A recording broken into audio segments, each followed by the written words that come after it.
Bonjour tout le monde, j'espère que vous avez bien mangé et d'emblée, merci pour votre attention, très apprécié.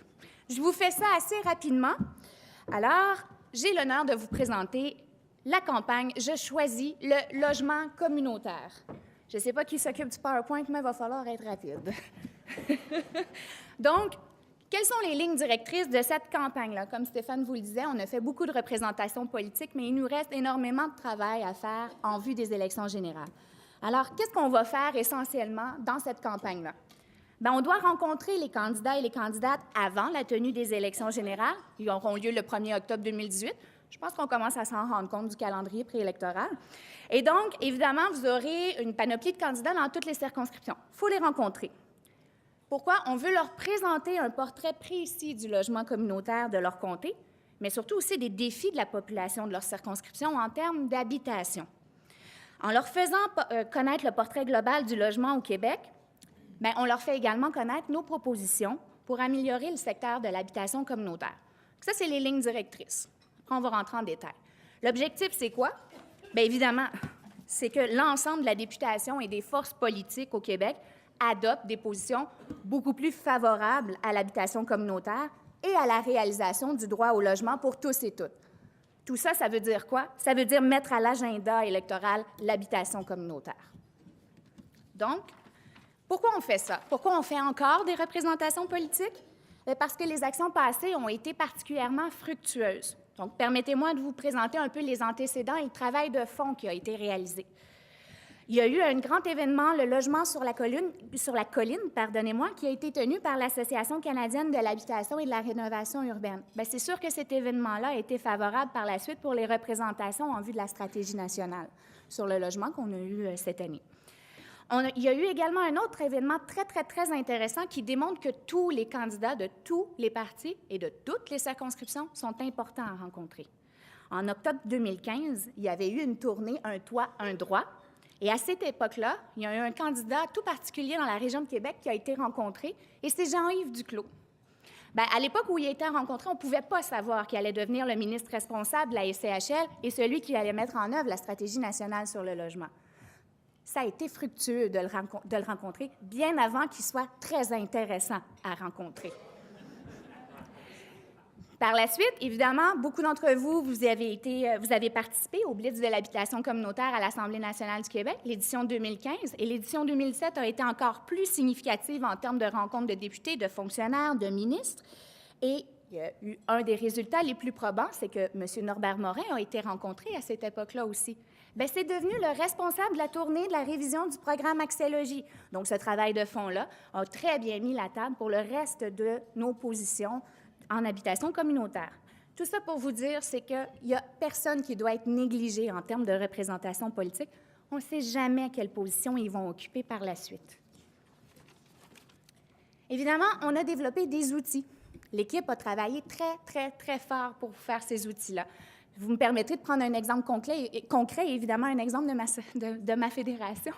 Donc ici, par exemple, chaque région administrative, comme vous le savez, est divisée en circonscriptions. Pour les Laurentides, on a 10 circonscriptions. Donc, on y va. Pour trouver sa circonscription, c'est assez simple. On se rend sur le site du directeur général des élections, on inscrit le code postal et hop, on a notre circonscription.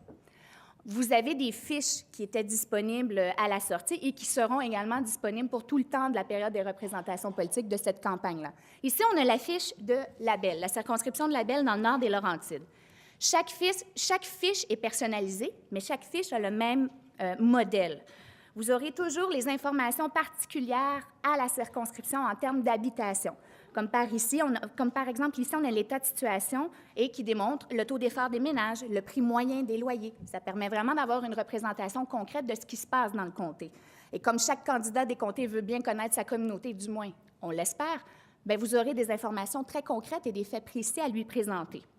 Vous avez également sous forme, c'est pas grave, mais vous aviez également une photo concrète et des statistiques sur la diapositive qui est magiquement revenue.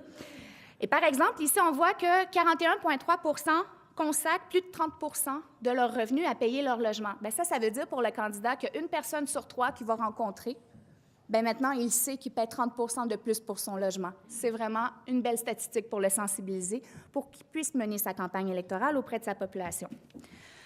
Donc, ça permet de cibler les enjeux à défendre pour les candidats. Au verso, vous aurez également un portrait des OSBL locaux présents dans la circonscription, qu'on mette un nom sur ces habitations-là. Et vous aurez également toujours un enjeu local qui va permettre finalement à votre candidat d'avoir déjà un dossier à porter et à défendre. Tout ça, ça a été validé par vos fédérations également. Donc, ce n'est pas n'importe quoi qui est écrit là-dedans, ça a été dûment vérifié. Vous avez également une cartographie qui permet de répartir géographiquement les OSBL, encore une fois pour lui donner un portrait d'ensemble, et évidemment la fédération auquel sont rattachés ces OSBL d'habitation-là. La dernière page est très, très intéressante également parce que vous avez un portrait national qui permet de mettre en perspective l'état de situation de l'habitation communautaire de la circonscription par rapport à l'état de l'habitation communautaire au Québec. Donc, essentiellement, ça permet de savoir s'il y a énormément de travail à faire en termes d'habitation communautaire ou énormément de travail à continuer aussi. Cette fiche-là, c'est le meilleur outil que vous pouvez avoir pour faire vos représentations. C'est appuyé sur des faits. Donc, c'est la meilleure chose pour convaincre un candidat politique. Puis, comment on fait ces représentations politiques-là? Bien, il y a toutes sortes de... Ça peut prendre toutes sortes de formes. Vous pouvez y aller individuellement. Vous pouvez également faire une rencontre de groupe, tout un parti ensemble, toute une région administrative ensemble. Vous allez voir comment on prend contact par la suite. Évidemment, vous pouvez également faire des rencontres de groupe, des rencontres par caucus régionaux. Il y aura toujours un organisateur pour toute la région donnée, pour tel parti politique donné. Donc, vous pouvez les rencontrer tout en même temps, parce qu'on s'entend pour une région administrative donnée, il peut y en avoir des circonscriptions. Et vous pouvez également organiser des débats publics. Ça vous donne... Il faut connaître et prendre contact avec d'autres organisations communautaires dans la circonscription. Mais par exemple, souvent, les corporations de développement communautaire ou des comités de logement vont organiser des débats publics. Bien, joignez-vous à eux. De cette façon-là, vous allez pouvoir les rencontrer tous en même temps également. Puis c'est intéressant de confronter les positions des uns et des autres. Donc, vous avez une multitude de formes de rencontres que vous pouvez tenir. Pour trouver les outils, parce que tout est disponible, tout est facilité pour que la campagne soit un succès. Sur le site du RQOH, qui sera en ligne sous peu. Donnez-nous quelques jours. Bref, vous allez pouvoir choisir dans un menu déroulant la circonscription. Et quand vous cliquez sur la circonscription, comme je vous disais, si vous ne la connaissez pas, vous allez sur le site du directeur général des élections. Et là, à ce moment-là, ce qui va s'afficher, c'est la page propre à la circonscription et vous aurez tous les candidats qui sont ajoutés au fil des investitures confirmées, évidemment, et vous pourrez cliquer sur « Contacter le candidat ». À ce moment-là, vous aurez une information de contact pour tous les candidats au Québec. Juste à côté, vous pouvez télécharger la fiche en format PDF, la dite fiche qui est personnalisée à chaque circonscription. Et puis, par la suite, vous pouvez prendre contact, organiser votre rencontre sur la forme qui correspond le mieux aussi à la réalité de votre circonscription.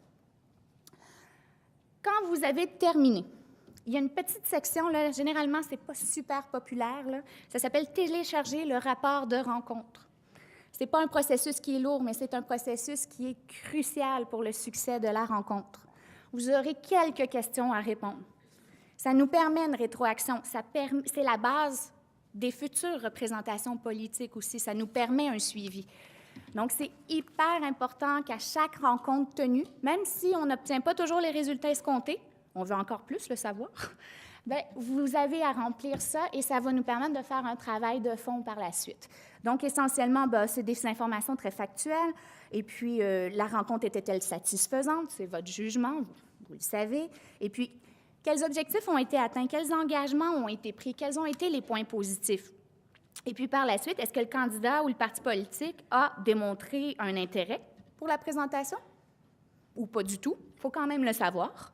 C'est pas un concours de performance de représentation politique, on va avoir un portrait juste. Et par la suite, une petite liste de vérification. Pourquoi? Juste pour savoir si le processus de toute la campagne a bien été fait. Donc, si on résume, on contacte, on télécharge la fiche, on s'approprie l'outil, On tient évidemment la rencontre. On présente la fiche, les faits, le portrait de la situation, bref. Vous tenez la rencontre. On vous suggère fortement de prendre une photo, de diffuser, de publiciser cette campagne-là. On remplit le rapport de rencontre. Vous pouvez le transmettre directement à votre fédération qui va s'arranger pour le transmettre au réseau ou directement au réseau. Ça va se rendre à la bonne place. Et puis, par la suite, qu'est-ce qui arrive? Bien, nous, les fédérations régionales, l'équipe du RQOH, on va tout mettre en commun les rapports de rencontre. Ça va nous permettre d'analyser les résultats, puis évidemment d'interpeller par la suite les partis au niveau national. Puis, pour les sceptiques, dites-vous que les représentations politiques sont jamais vaines. Même si vous obtenez pas le résultat escompté, le jour où vous aurez à interpeller votre élu, la présentation sera déjà faite. Ça sera ça de gagner. Ils vont déjà vous connaître. Donc, vraiment, c'est hyper important, cette campagne-là. Et on vous invite, tout le monde ensemble, à faire du logement un enjeu de la campagne. Merci.